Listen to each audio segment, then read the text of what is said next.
El origen del hombre sigue siendo un misterio. La paleontología depende en gran medida de la casualidad, del hallazgo fortuito de un hueso, de un trozo de cráneo, de un diente. Por eso es una ciencia apasionante, porque partiendo de tan escasos restos, ha de imaginarse, ha de deducir cómo era el animal completo y cuáles eran sus costumbres. Por lo que se refiere al Homo sapiens, a la humanidad actual, los paleontólogos están en condiciones de asegurar que ese tipo de hombre lleva sobre este planeta unas decenas de millares de años, 100.000 años a lo sumo. Se han encontrado también restos de hombres más toscos, con menor capacidad craneana, lo que significa que teóricamente eran menos inteligentes, pero que caminaban erguidos y manejaban utensilios, como el Homo erectus, el Homo habilis, el Australopiteco, posibles antepasados nuestros que vivieron hace 2, 3, 4 millones de años. Así pues, plantear la posibilidad de que hace 100 millones de años existieran criaturas inteligentes de aspecto humano y avanzada tecnología puede parecer el más grande de los disparates. Sin embargo, es posible que tal cosa sea cierta. Este programa va a tratar sobre ello. Hace 22 años y un poco más, un amigo mío que a su vez era mi enfermo, me obsequió una piedra para que la usara como pisapapel sobre mi escritorio. Al observarla me di cuenta que se trataba de un animal extinguido. En este caso, el animal era un pez. Era evidente que hallar en una piedra un grabado de una figura de un animal prehistórico extinguido hacía millones de años era un hecho insólito. Aparte de que yo, ser arqueólogo y médico, sabía además que nunca habían habido piedras grabadas ni en Ica ni en el Perú. Esto me intrigó muchísimo y le pregunté de dónde ha sucedido esto.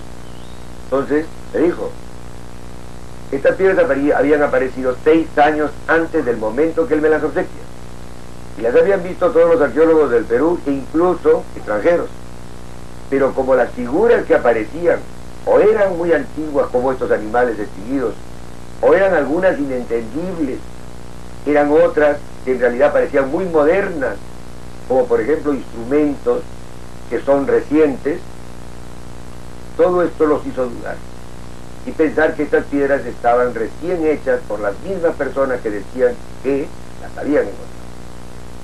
Esto, yo de entrada me di cuenta que no podía ser. Y comencé la investigación. Entonces, como me dijeron que habían aparecido miles de piedras, dije, ¿quién las tiene? Comencé a tratar de recolectar lo que estaba en manos de mucha gente, con el objeto de poder identificar el significado de estos libros. Me costó bastante trabajo, por supuesto, llegar a entender que era un lenguaje ideográfico y jeroglífico, y que ese lenguaje era capaz de ser entendido por la mente de un hombre atento, reflexionando sobre cada uno de estos símbolos y de las ideografías.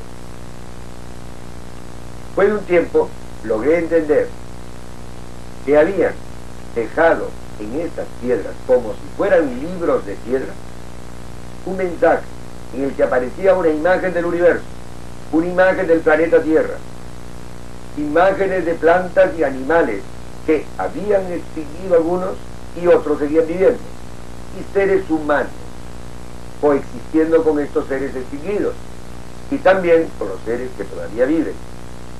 Esto me hizo pensar que se trataba pues de un mundo diferente al nuestro. Esto no era pues algo que correspondería al pasado reciente de nuestra humanidad. Comprendí que se trataba de un mundo anterior, y por asociación con los animales extinguidos llegué a la conclusión que se trataba de un mundo que había existido en por lo menos el periodo secundario o mesozoico, o hasta el final de él. Es decir, el hallazgo pues me permitió llegar a una conclusión bastante difícil de creer, que nosotros no somos los primeros, que esta humanidad no es la primera humanidad, y que en tiempos remotos ya había existido un mundo, con continentes distintos a los actuales, con seres distintos, pero un mundo anterior a este. Lo sorprendente de estos hombres es que ellos habían alcanzado conocimientos más avanzados que los que ha logrado el hombre actual.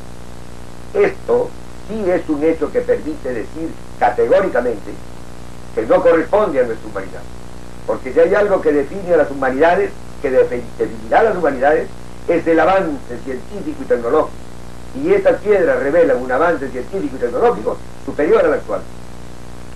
Él es el doctor Cabrera, en muchos sentidos el protagonista del tema de las piedras de Ica. El escenario, el lugar de la historia, es la ciudad de Ica. En tiempos de su fundación, allá por el 1536, se llamó Villa de Valverde.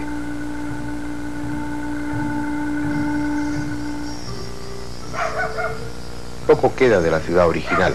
Un terremoto la destruyó en 1664. Se edificó entonces otra alrededor de una nueva plaza de armas que hoy sigue siendo el corazón de la villa.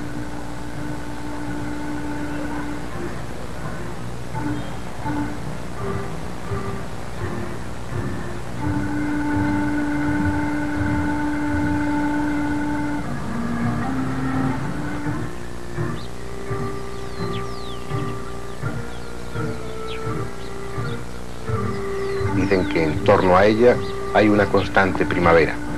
Tal vez por eso no ha dejado de crecer en estos últimos siglos, aunque con algún sobresalto que otro. En 1963, un desbordamiento del río Ica se llevó por delante barrios enteros y otros nuevos fueron edificados.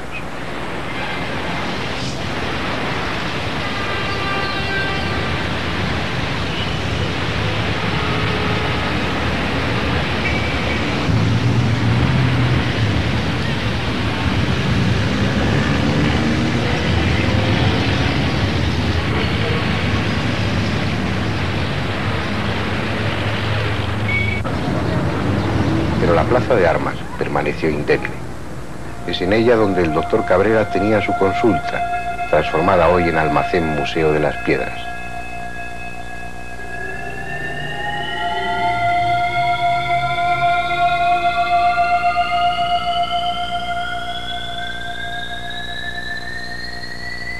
Piedras que, por utilizar un tópico, han dado motivo a ríos de tinta y han suscitado encendidas polémicas. Y no es para menos. En esas piedras aparecen grabados que representan a animales extinguidos hace 60 u 80 millones de años, lo que ya es en sí chocante. Pero es que en otras piedras aparecen junto a esos animales antediluvianos otros seres de aspecto decididamente humano. Hombres conviviendo con los grandes saurios del Mesozoico. Algo imposible según la paleontología. Pero además, esa humanidad antiquísima, contemporánea del Diplodocus o del tiranosaurio, aparece en las piedras haciendo cosas tan insólitas como trasplantes de corazón. Aunque representadas de forma esquemática, esas intervenciones quirúrgicas son inconfundibles, con elementos tan típicos como aparatos de circulación extracorpórea, escalpelos y bandejas con el resto del instrumental. Incluso su ciencia les permitía realizar trasplantes que hoy no están al alcance de nuestra cirugía, como los de cerebro, representados en forma precisa en varias piedras.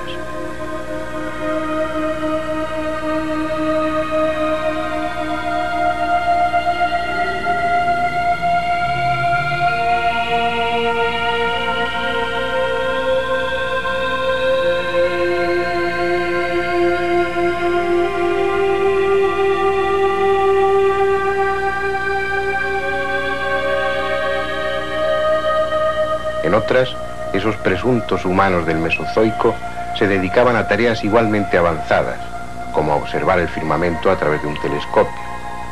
En este caso concreto, parece que el objeto de tales observaciones era el estudio de los cometas.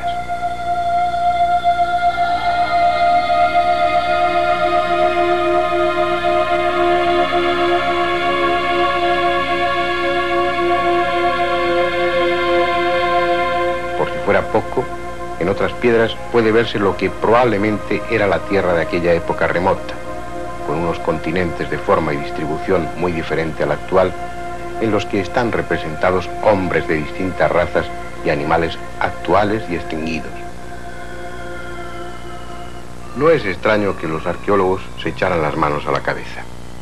De una parte, un médico, que sin duda era prestigioso, incluso era profesor de universidad, pero que a nivel de arqueología era un simple aficionado, pretendía ni más ni menos que haber descubierto el testimonio dejado por una humanidad de la que hasta ese momento nadie tenía noticias. De otra parte, esa presunta humanidad aparecía en las piedras conviviendo con los dinosaurios, en una época en la que, según la paleontología, no solo no existía el hombre, es que ni siquiera los simios habían aparecido sobre el planeta. Pero además, el contenido mismo de las piedras expresaba profundos anacronismos. Un desacuerdo entre el supuesto nivel técnico de aquellos hombrecitos de cabeza grande y cuerpo rechoncho y la utilización de instrumentos primitivos.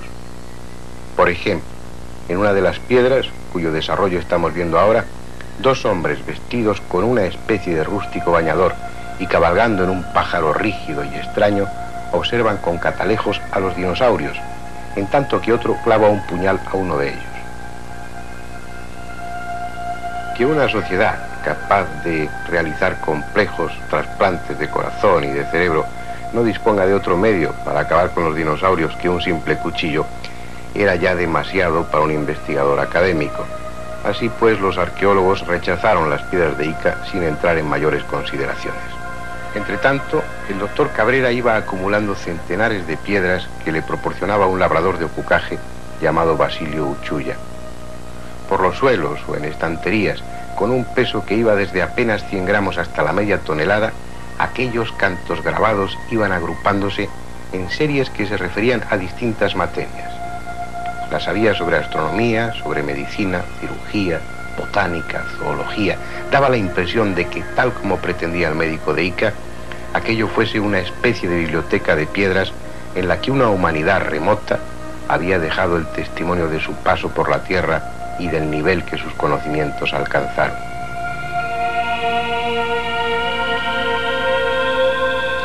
Y probablemente el doctor Cabrera habría seguido acumulando piedras sin más, de no ser por una noticia que se publicó en diciembre de 1974 por un periódico de Lima. En ella un autor francés, Robert Charroux, daba información sobre el tema de las piedras, calificaba a Ica como cuna de la humanidad y decía que Cabrera era algo así como el mayor revolucionario de la historia de la paleontología. Así pues, los periódicos enviaron sus reporteros a la pequeña ciudad y Cabrera y sus piedras pasaron a las primeras páginas. La reacción oficial no se hizo esperar y a las pocas semanas se desató una auténtica persecución contra el médico. Se ridiculizaron sus piedras y se afirmó que todo era un fraude. Los campesinos que proporcionaban los cantos grabados a Cabrera fueron interrogados por la policía y el principal proveedor, Basilio Uchuya, confesó que era él quien las grababa. Los arqueólogos respiraron aliviados y sobre la cabeza de Cabrera cayó el descrédito. Y ahí habría terminado la historia de no ser por la tenacidad del médico de Ica y porque a muchos no nos convenció la explicación. Había demasiados puntos oscuros. El primero de ellos es el enorme número de piedras. Cabrera posee en su museo unas 15.000, pero hay además otros coleccionistas y un número considerable de ellas han salido del país como souvenir. Hablar de 35 o 40.000 piedras no es exagerado. Y no todas son pequeñas. Muchas tienen gran tamaño y no están simplemente grabadas, sino que han sido labradas y pulidas para que las figuras queden en relieve, lo que implica un trabajo abrumador. Según se dijo entonces, hubo dos personas que fueron las principales autoras de las piedras, Irma Acapana y sobre todo Basilio Uchuya, lo que permite deducir que comenzaron a grabar las piedras durante su tierna infancia, y aún así dudo que les hubiera dado tiempo a hacerlas todas. Por otra parte, ante nuestras cámaras y por primera vez públicamente, Basilio Uchuya dio otra versión de los hechos.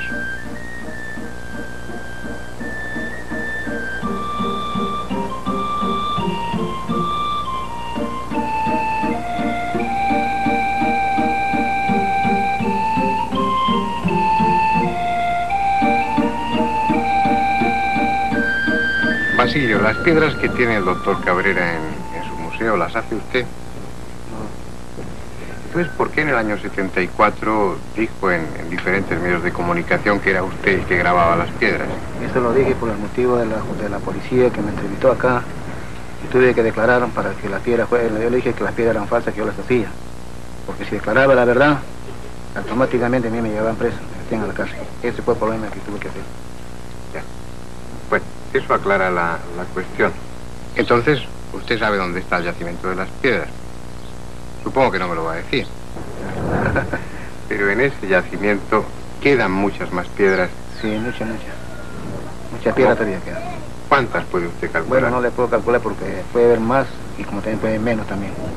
Pero muchas piedras todavía hay para sacar. Pero la confesión de Basilio puede dejar dudas a los escépticos.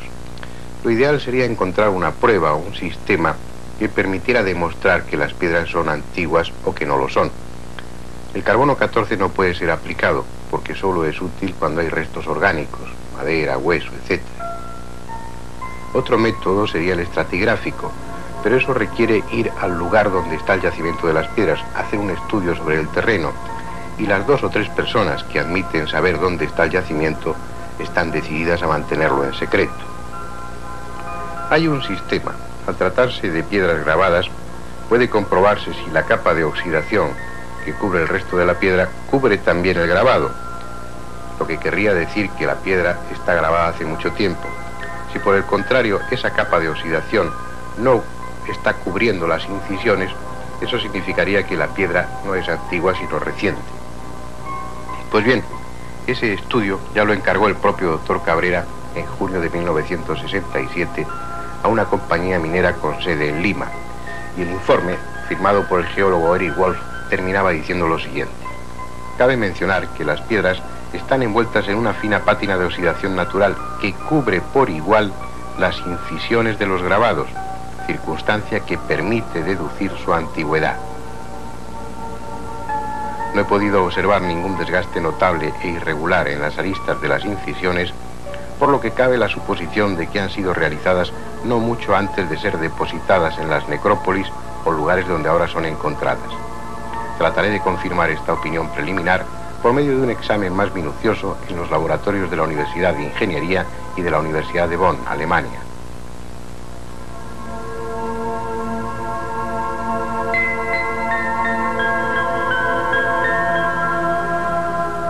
El 28 de enero de 1969 llegaba ese segundo informe, firmado por el profesor Frenchen de la Universidad de Bonn. En él se decía que esa capa de oxidación efectivamente cubre por igual la piedra que las incisiones, lo que quiere decir que las piedras no son actuales. Lamentablemente este método no permite determinar hasta qué punto son antiguas, simplemente que tienen una relativa antigüedad. Así pues, puede que haya piedras actuales grabadas por los campesinos de Opucaji, pero también es cierto que hay además piedras antiguas. Pero no solamente cuenta la antigüedad, también cuenta el contenido. Las instituciones oficiales se sintieron muy satisfechas cuando Basilio confesó que las hacía él y que los aurios los había copiado de un libro del colegio de sus hijos. Y uno no entiende que los arqueólogos se conformaran con esa explicación, a no ser que estuvieran deseando dar un carpetazo al tema. Porque en centenares de piedras hay una gran variedad de animales del Mesozoico, muchos de ellos en diferentes fases de su evolución, hasta el punto que puede deducirse al observar los grabados que algunos de esos tipos de saurios no se reproducían como reptiles, que es lo que la paleontología afirma, sino como anfibios.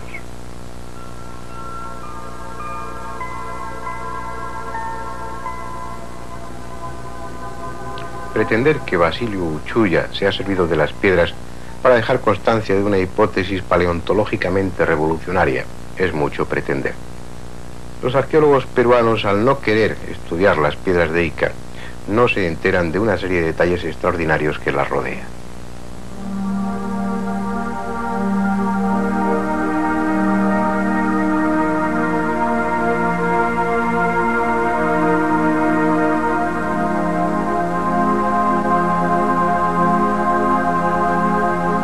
Uno de los inconvenientes de las operaciones de trasplante es el peligro del rechazo. Eso ha motivado numerosas investigaciones, entre ellas una muy interesante de dos médicos del Royal Hospital de Liverpool que practicaban trasplantes a los animales de laboratorio y evitaban el rechazo transfundiendo sangre de una hembra embarazada al receptor de ese trasplante. Eso tiene un fundamento. Durante el embarazo, la hembra está alojando un organismo distinto, el feto, que tiene un código genético diferente y sin embargo no lo rechaza. Eso sugiere que en la sangre de la hembra embarazada debe haber una hormona que impide el rechazo.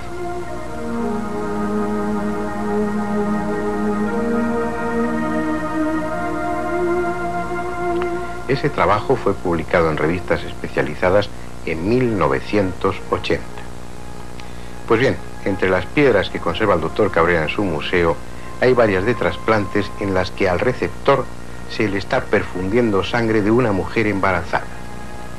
Yo he visto esas piedras en 1978, 2 años antes de que se publicase el trabajo de los científicos ingleses.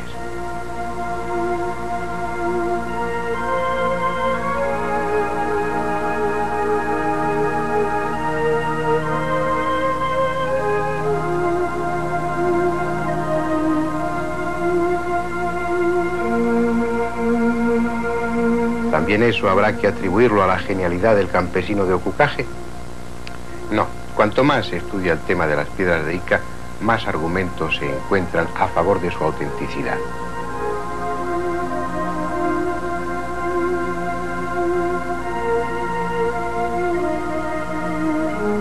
Y eso es algo alucinante, porque representa el testimonio dejado hace 100 millones de años por otra humanidad que, en trance de desaparecer, quiso dejar a otras posibles humanidades de su futuro el mensaje desesperado de su existencia.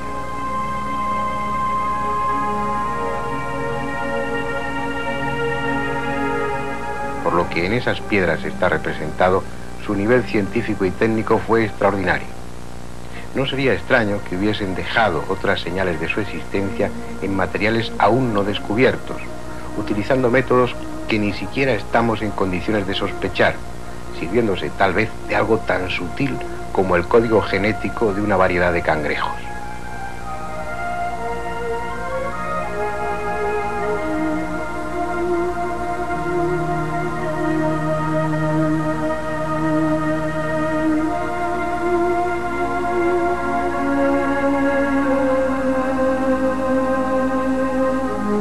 ¿Quién sabe?